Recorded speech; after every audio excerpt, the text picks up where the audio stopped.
So you wanted to do PhD outside India.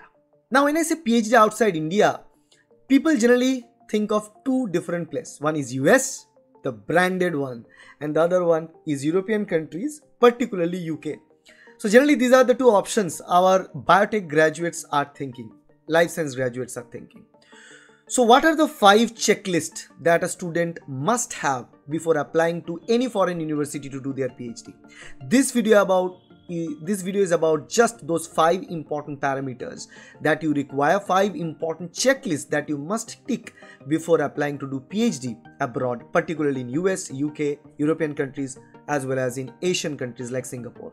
So I'm here with you along with my friend here, Bhivash Nag.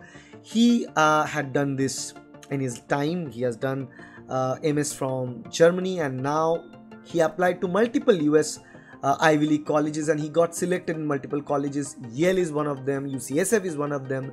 So he knows the stuff, right? So here we have a conversation, and I'll put the clippings of the conversation which will help you to understand the 5 important checklist that you need to cover before applying to a PhD abroad. So let's see the video. 1 full year you need to devote in order to go through all the processes one by one.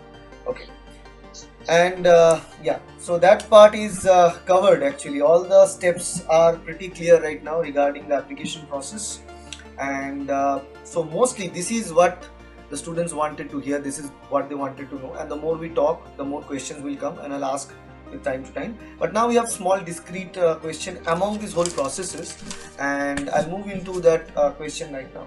And that is regarding, you already mentioned some of it, but still I ask as a question separately. What are the 5 checklists to have before applying for PhD abroad? 5 checklists. Okay, first will be having some basic research experience apart from your curriculum. So it could be a master thesis, it could be any other experience, but minimum of 3 months, because they don't consider if you don't have 3 months experience. Second is check at least what are the documents required. So in some universities, like you need an extra document. So in some universities, I know you can apply directly via GATE ranking, like GATE exam ranking, and also majority of the universities do not require IELTS and TOEFL. So this is the biggest myth in the coaching institutes. A lot of this institute that is going on, you don't require GRE, you don't require IELTS, TOEFL, Duo, English, anything. Only time when you require this like things is when you are applying after studying from a Bengali university, like whether whether language of instruction is Bengali or whether language of instruction is not English, then only you need this. Then only you need this things like English test. Otherwise, it's not required. Neither in Europe, neither in US. So don't. Yes. Yeah, as you said that if you are from Bengali medium or Hindi medium, now this means in the school days or colleges or what? Colleges. Which is very rare, but like if someone applies, then you need. Then third thing I would say, having a good idea of what you want to do, at least the field you want to do research, because then that will help you to start the college shortlisted. Otherwise you feel very lost about like, okay, this also seems good, this also seems good. So having a brief idea of like what you want to do. Fourth thing is talking to your recommendations, talking to your referees.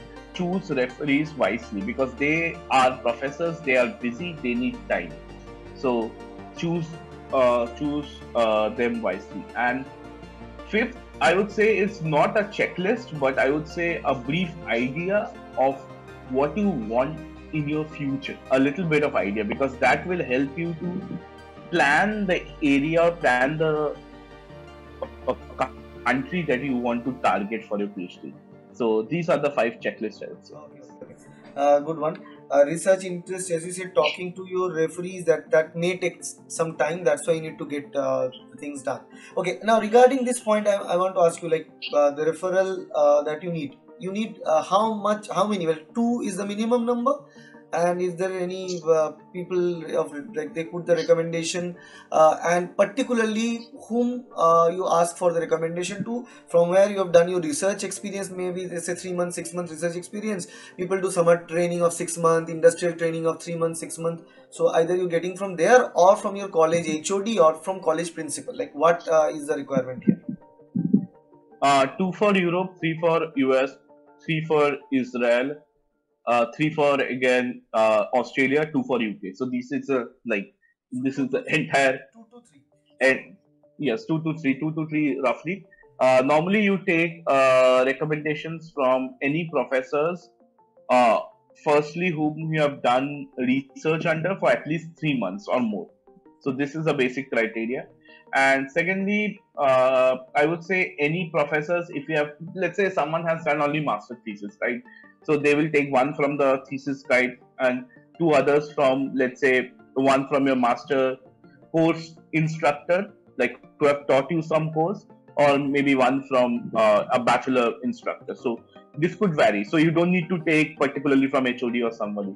So anyone who knows you, and one should be from at least research, because that gives the application panel who looks into your application that okay, this person have done the research and these are the traits he have showcased while he have done the research. So that's one is very important. Okay, so I highlighted that HOD is not mandatory.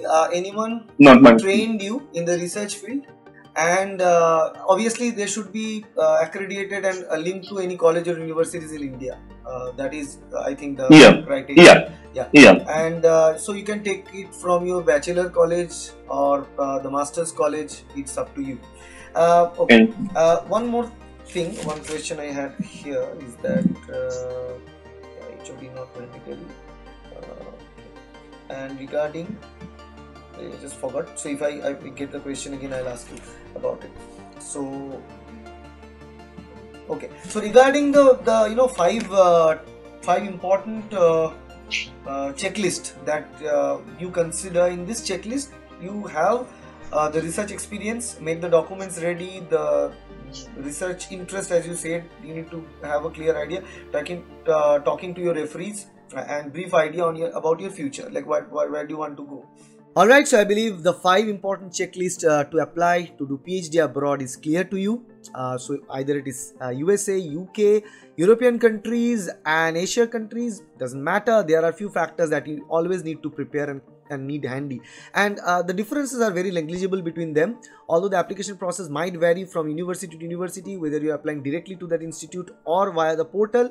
Little bit different, that we've discussed already.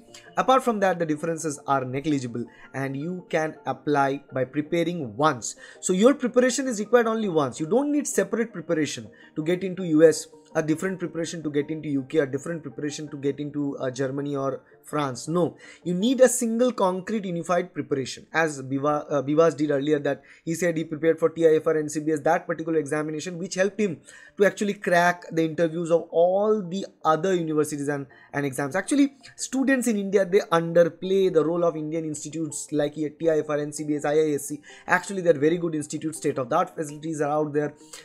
So with the preparation scheme that you have, either if you're preparing for CSIRNet, that preparation will help you a lot.